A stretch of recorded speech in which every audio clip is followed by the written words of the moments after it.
Hello guys, আসসালামু আলাইকুম রহমতুল্লাহ। Hello guys, তো আজকে আপনাদেরকে দেখাবো যে কেমনে মেক্সি কাটলে মেক্সিটা নিচে অনেক সুন্দর হয়।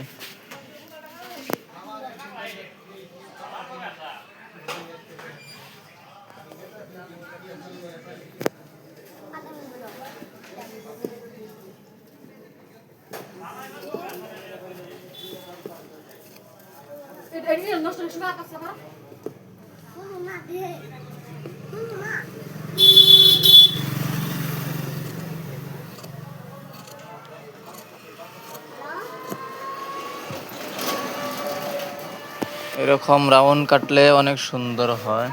আপনারা এরকম রাউন্ড কেটে নেবেন, তাহলে মেক্সি সেলাই অনেক সুন্দর হবে, নিচে কোনো থাকবে না। যেরকম দু সাইড চুক্কা হয়ে থাকে ওইরকম থাকবে না।